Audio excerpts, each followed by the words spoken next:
Садыр Жапаров коррупция жоголбой жатат. Коррупция менен күрөшөбүз деп өз билемдик кылганды токтоткула. Коррупционерлерди мыйзамдуу жолдор жана мамлекеттин күчү менен гана жок кылабыз. Ал үчүн бир аз гана убакыт керек. Мен бир күн да жумушка чыга элекмин. Реформа баштала элек. 28 январь ант берүү күнүнөн кийин расмий ишке киришкенимден баштап реформалар башталат. Жаңы өкмөт түзүлөт. Өкмөттүн жаңы структурасы болот. Апрель айында жаңы конституция кабыл алынат. Андан кийин жаңы мыйзамдар иштей баштайт. Ошентип май-июнь айларына барып гана саясий процесстер бүтөт. Ошондон кийин гана коррупционерлерди мыйзам чегинде жок кылабыз. Ал эми бүгүн эле ар кайсы аймактарга жетип барып, мен коррупция менен күрөшүүчүмүн деп эл арасына бүлүк салып, чагымчылдык кылып жүргөндөрдү токтоткула. Андайларды мекенчил эмес, мага десе бир тууганым болсо да камагыла дээр элем. Мыйзамдуу өлкөдө жашашыбыз керек. 30 жыл чыдаган эми 6 ай чыдагыла. Бир күн иштей элек жатсам жаңы бийлик иштебей жатат деген дооматыңар калыштыкка жатпайт.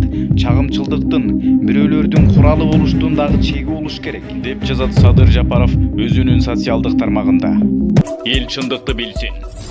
Спорттук оюндар кайтып келди. Эгерде сиздер мыкты утуштарга күбө болгуңуз келсе, анда сиздин тандооңуз Мелбе. Бизде эң мыкты коэффициенттер жана эң мыкты утуштар.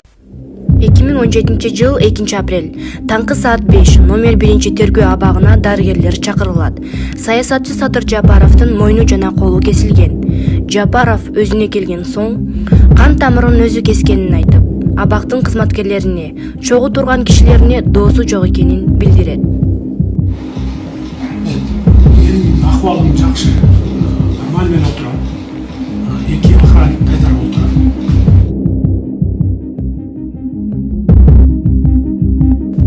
Бирок саясатчынын жубайы Айгүл Жапарова жана тарапташтары Садыр өзүнө өзү кол салбайт болчу деп күмөн санап, бул абактагы жазылбаган мыйзамдардын кесепети деп ишенимдүү айтышат. Ошону ким коргоп берет, ким гарантия берет, дагы ушундай болбойт деп. Ол жерде бүт мусорлар аралашып жатат, Мына машинанын фильтри жатат, канистрлары жатат, тряпка жатат, жыгасы жатат.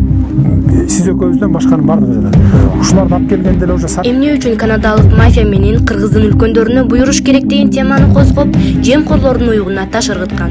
Ал Тургай мыйзам долбоорун даярдап, эри алтын кенди иштеткен Кумтор Голдкум ишканасынын мүлкүн Кыргызстанга өткөрүп берсин деген талап койгон. Тонна 400 килограмм алтын калтырыптыр. Мына кыргыз элинин пайдасы депчи. Ушуга кантип чыдап отурасыңар? Кантип ушуган дитиңер барып добуш берип атасыңар? Бул окуядан соң оппозициялык саясатчы 3 жыл чет өлкөдө жүрүүгө аргасыз болгон. Бөтөн жерде жай ала албай Кыргызстанды самаган Садыр Жапаров акыры мекенине кайтып чек арадан колго түшүп берген.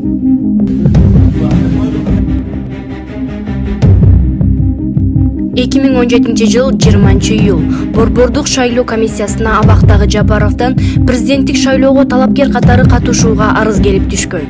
Ал убакта карапайым эл Садыр Жапаровду колдоп турганы белгилүү болчу.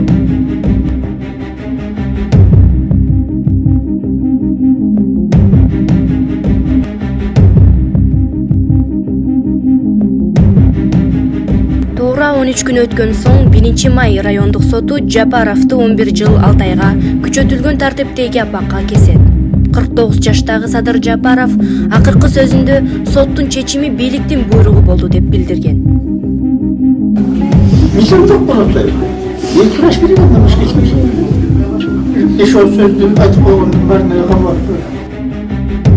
Уулу камакка алынгандан бери Нургожо атанын абалы начарлай баштайт. Атанын дем алуусу күндөн күнгө оорулуп, тилеги балдарын бир көрүү болгон. Бирок судьялар Жапаровду үй камагына чыгаруудан баш тартат. Камактагы саясатчынын атасы Нургожо Жапаров 84 жашында дүйнөдөн кайткан. Сөөгү өзү туулган Түп районунун Кең Суу айылына коюлган. Жазаларды аткаруу кызматы жана жогорку сот уруксат бербей койгондуктан Садыр Жапаров атасына топурак салууга бара алган эмес. 2019 жылдын 7 мартында Садыр Жапаровдун апасы кайтыш болот.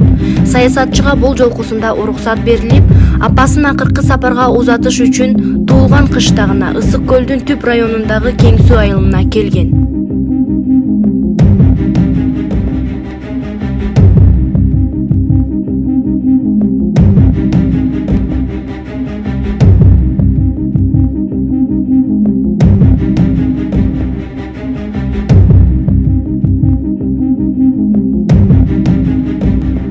эле жылдын 26-августунда 27 жаштагы уулу Дастан жол кырсыгынан каза болгон. Камактагы саясатчыга баласынын тажыясына катышууга уруксат берилет. Садыр Жапаров өз сөзүндө: "Дастан уулум, мени кечир, сени үйлөнтө албай калдым деп, мен сага ыраазымын балам" деп каңгырыгы түтөгөн.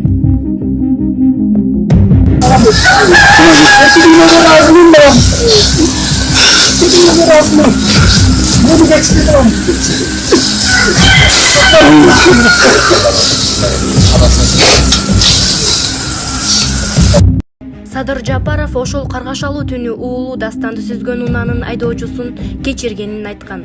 Жашоодо кырсык ар бир башка келерин кошумчалаган. Эл чындыкты билсин. Анан добуш берип койдук, шайлап койдук, болду мындан арды ишти өзүң жалгыз кыла бер дебестен ар бир кылган ишиме баа берип, туура эмес кетип атсам ошону сындап, туура жолго буруп, кеңешиңиздерди берип, мага жардам берип туруңуздар. Ооба туугандар, Садыр Жапаровго чындыгында эле кыргыз элинин баарыбыздын ар бирибиздин колдообуз керек. Садыр Жапаров өз айткандай, болду эми президент болдуң деп таштап койбостон, мындан ары дагы Садыр Жапаровду ушул күнгө чейин кандай колдоп келсек, мындан ары дагы так ошондой колдоп туралы. Себеби дегенде баарыбыз эле калың катмарлуу элдин көпчүлүгү билип калгандай, кыргыз ели үчүн күйгөн, кыргыз мамлекетинин келечегин ойлогон мына ушул Садыр Жапаров гана болду. Ал эми буга чейинкилерди аттарын атабай эле коелу. Себеби дегенде баарыбыз ар бирибиз кимдин ким экенин ачык айкын эле өз көзүбүз менен көрдүк.